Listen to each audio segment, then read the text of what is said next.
Hi everyone, welcome to the latest edition of The Masked Anchorman. I'm Duncan Wood and I've got severe obstructive sleep apnea. Well, this week I've been given a new mask. Well, it's basically a rerun of the former mask. So I was a bit concerned about how my sleeping pattern would go, whether the seal would be okay for my nose, and whether I'd get the same results as I had been getting for months and months. Well, I'm delighted to tell you, just take a little look at my figures for last week.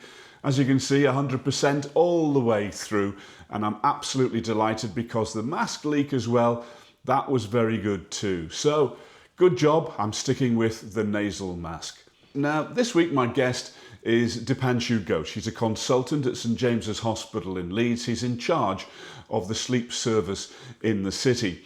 Now, we got to talk about lots of different areas, the frustrations of having such a backlog of waiting lists, what you should be looking out for, and actually what sleep apnea really is. So let's take a look. Here's Dr. Ghosh. It happens because we're humans, and because we have a floppy airway. Most of us have got a bit of a floppy airway, and when we sleep, it becomes floppier. So everything inside, the back of your tongue, your palate, tonsils, your clacker, everything, they get loose and floppy and they tend to fall into each other. And it happens to everybody. When it collapses, you can't literally breathe through them, so you end up choking. But we need oxygen, so we start to struggle. That struggle then wakes our brain up, so we gasp, take a breath again, we go back to sleep.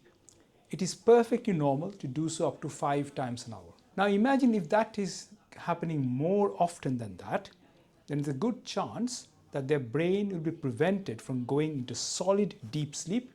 Then they would wake up unrefreshed. They might wake up unrefreshed, and then through the day they might feel tired, sleepy, trying to catch up, etc. Why do you think there's such a big underdiagnosis? This is a combination of lots of things. I think first of all, we accept things as normal. And snoring is part and parcel of it. Who doesn't have a family member who snores, and we think it's just normal? And it's, again, you have to think about it as a spectrum. So one in the spectrum, you have people who just snores, and then at some point, that snoring just can move into a situation where they start to stop breathing. We also have patients who stops breathing, say, 150 times an hour. So they don't have a time to snore because they're hardly breathing. So they move in that spectrum. So that degree of not knowing there's a problem is there. There's a bit of embarrassment as well. Do I need to go to a doctor because of my snoring unless somebody really pushing me? So that is there. In terms of awareness, in general, in primary care, I think it is significantly improved over the last decade. Since I've been involved in this, there has been a significant change in terms of awareness. Most people in primary care are aware. And I think, so that has improved, but it is obviously, unless you seek help, nobody will know about it. There is a bit of screening happens if you end up needing a surgery. Yeah. So if you come for a surgery, for example, you have a pre-assessment and they will ask you some questions. And to be fair, a significant number of referrals actually come from that when they pick up a problem. So I was stopping breathing 80 times an hour. That's the severeness of it. How severe is that? Is that something that you usually see? I think mine is just short of 170 that I have come across times an hour. Out of all the referrals that we get from GP as well as pre-assessment, roughly 65 to 70% has got some degree of sleep apnea. So we've got quite a decent pickup rate. What you have to remember, there is no correlation between symptoms of sleep apnea and severity. So you might have very severe sleep apnea with hardly any symptoms, or you might have very mild sleep apnea with terrible symptoms. The full picture comes with how it affects that person, how they are in the morning, how they feel through the day. That's what's really important. It can affect your concentration, your ability to focus on something. If you're doing like a task that needs a lot of concentration, memory, etc., it does affect memory in the longer term. Forgetting things, mood.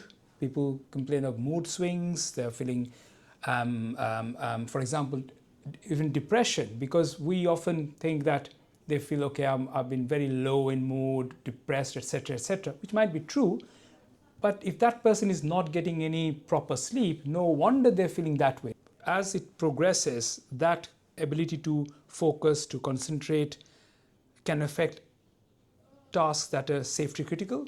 For example, driving, working with machinery, for example. So if you're nodding off, be at wheels or handling heavy machinery, that can be catastrophic. You have done a lot of research within the clinic and in your team on the accidents and on driving and things like that.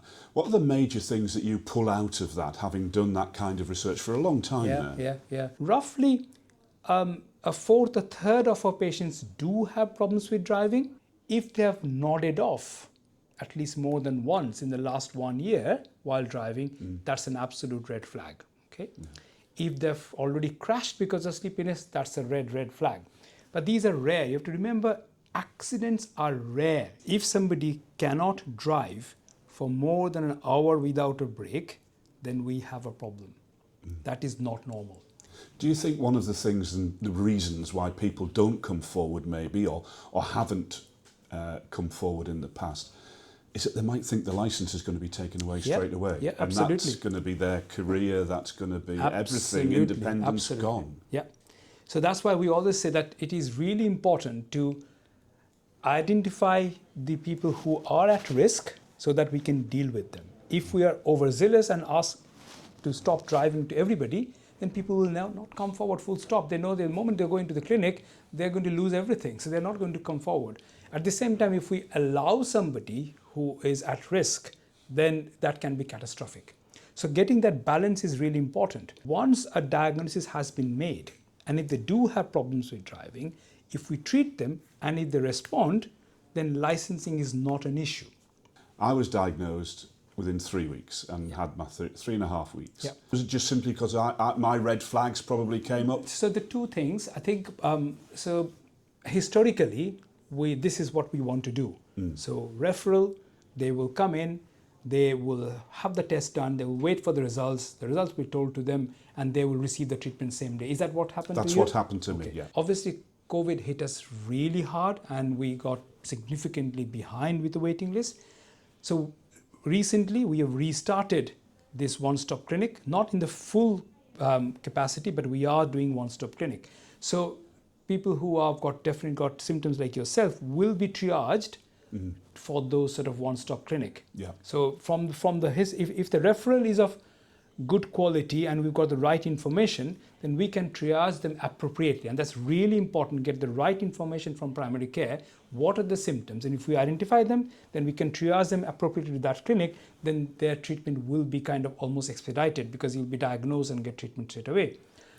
People who does not have significant symptoms or there is not sure whether they've got sleep apnea or not, they will have a test first.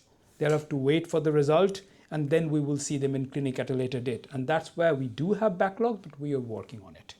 That's the thing, isn't it? It's like every area of the NHS. Everybody is well aware of delays. And everybody wants the same slice of the cake. I'm sure you're knocking down doors saying, please give me more support to help more people. Absolutely. Because everybody wants to be helped as quickly as they can. Yeah. But and that's a nationwide issue. It's a nationwide, and I know from my colleagues, we are not an aberration in this matter, no. Situations like this, they must be quite frustrating for you. They're extremely frustrating. When we try to do triage, if we don't have the right information, then what number do we go by? So we can go by severity, but not everybody will be symptomatic. Then we'll be having calls from people who had a test a few months ago who probably got mild sleep apnea, but they have got terrible symptoms. But we haven't identified that until and unless they contact us. And I feel bad about it because I really can't do much with our resources at the moment. Yeah. So yes, it's very frustrating. Tell us a bit about the treatment then.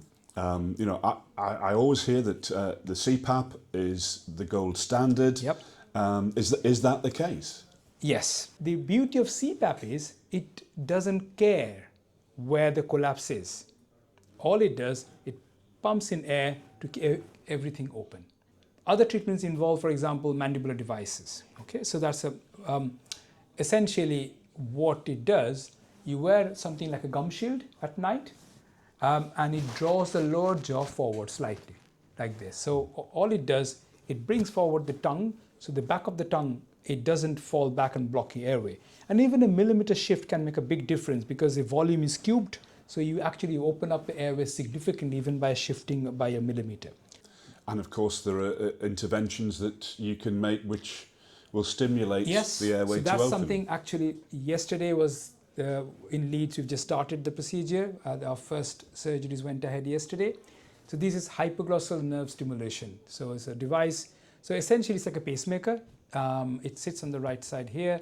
There's a lead that goes and inserts into one of the tongue muscles. The idea is at night they switch it on and it senses when you are trying to breathe, and when you're trying to breathe it basically stimulates the tongue muscle so it protrudes slightly. So again it stops the tongue from blocking the airways.